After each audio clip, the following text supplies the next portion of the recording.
Hidup itu keras, dan uang seringkali jadi penentu apakah kita bisa bernapas lega atau justru terjebak dalam lingkaran masalah yang tak ada habisnya.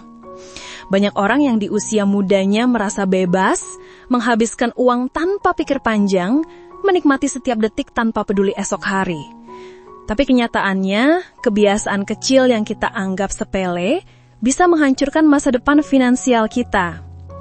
Ada orang yang di usia 40-an sudah bisa menikmati hidup, bepergian kemanapun, punya tabungan, dan tidak lagi pusing soal biaya anak atau kebutuhan sehari-hari.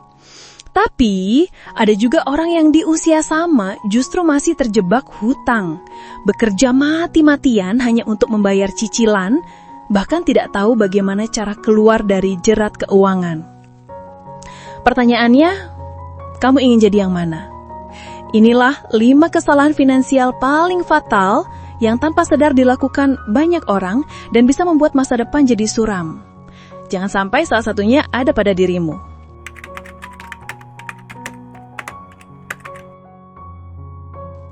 Oke, kita mulai dari kesalahan paling umum, yaitu gaya hidup konsumtif.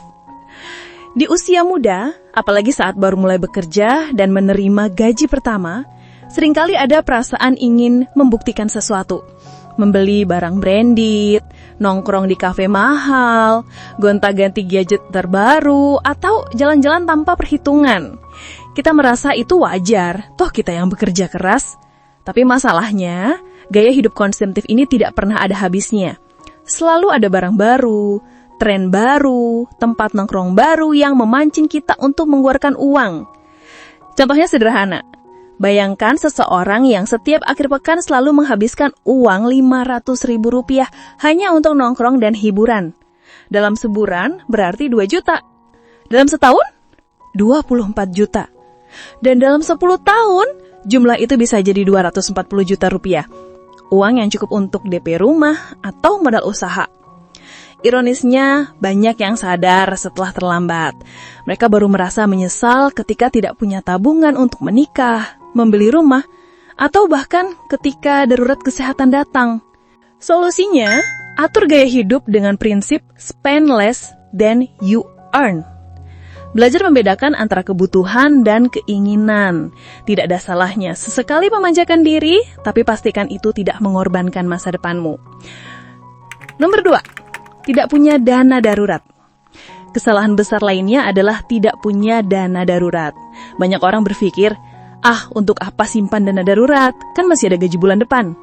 Tapi kenyataan tidak selalu sesuai rencana. Kehilangan pekerjaan, sakit mendadak, musibah kecelakaan, atau bahkan kondisi ekonomi global bisa membuat hidup kita jungkir balik. Bayangkan seseorang yang tiba-tiba terkena PHK. Tanpa dana darurat, dia akan panik, bingung membayar kos, cicilan, atau bahkan sekedar makan sehari-hari. Akhirnya terpaksa berhutang ke teman, pinjaman online, atau kartu kredit dengan bunga mencekik. Dana darurat adalah benteng pertahanan keuanganmu. Idealnya, kamu punya simpanan minimal 3-6 kali pengeluaran bulanan.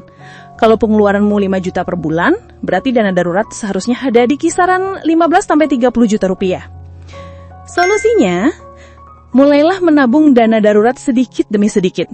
Tidak perlu langsung besar, tapi konsisten. Sisihkan 5-10% penghasilan tiap bulan ke rekening khusus yang tidak mudah diakses. Nomor 3, bergantung pada hutang konsumtif. Hutang sebenarnya tidak selalu buruk. Ada hutang produktif, misalnya kredit usaha atau KPR rumah yang nilainya bisa meningkat. Tapi yang berbahaya adalah hutang konsumtif, cicilan kartu kredit, pinjaman online, atau kredit barang mewah yang sebenarnya tidak terlalu dibutuhkan.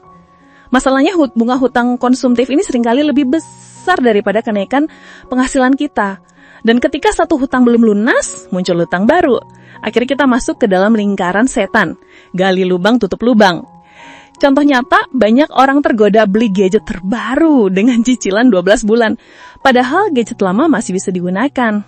Atau membeli motor atau mobil dengan kredit panjang, padahal penghasilan pas-pasan. Ketika pendapatan tidak sebanding dengan cicilan, stres pun datang.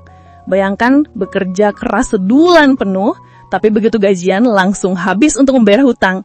Tidak ada yang tersisa untuk tabungan, apalagi investasi. Solusinya, gunakan hutang dengan bijak.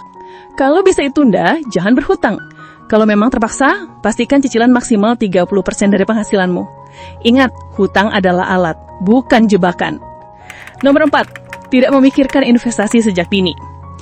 Banyak orang menunda investasi dengan alasan, masih muda, nanti saja kalau sudah mapan. Padahal justru usia muda adalah waktu terbaik untuk mulai menginvestasi. Kenapa? Karena investasi butuh waktu. Semakin cepat mulai, semakin besar hasilnya. Karena adanya compound interest atau bunga berbunga. Contoh sederhana, seseorang yang menabung 1 juta per bulan untuk investasi dengan return rata-rata 10% per tahun. Jika mulai di usia 25, di usia 35 dia bisa punya hampir 200 juta rupiah.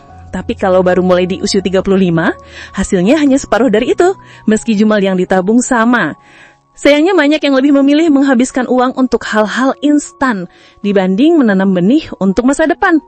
Akhirnya ketika sudah tua, baru sadar tidak punya cukup dana pensiun dan terpaksa masih harus bekerja keras. Solusinya, mulailah investasi sedini mungkin. Tidak harus langsung besar, bisa mulai dengan Rp100.000 saja.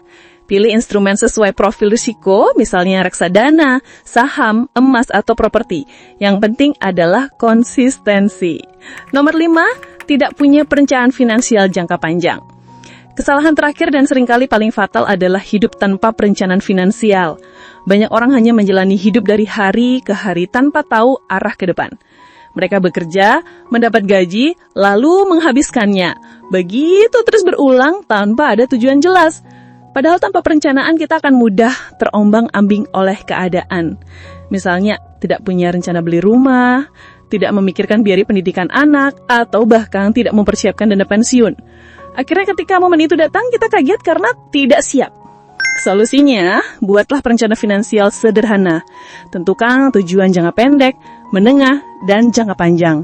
Misalnya, dalam 2 tahun bisa punya dana darurat penuh, dalam 5 tahun bisa membeli rumah, dalam 10 tahun bisa punya tabungan pendidikan anak, dan seterusnya. Tuliskan targetmu, lalu buat strategi untuk mencapainya. Percaya atau tidak, menulis rencana bisa membuatmu lebih disiplin dan termotivasi. Kesalahan finansial memang sering terjadi, apalagi ketika kita masih muda dan merasa hidup akan terus baik-baik saja. Tapi ingat, uang tidak mengenal usia.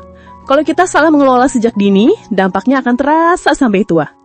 Jangan biarkan dirimu terjebak dalam masa depan yang suram hanya karena kesalahan sederhana yang bisa dihindari. Mulai sekarang, belajarlah mengelola keuangan dengan bijak.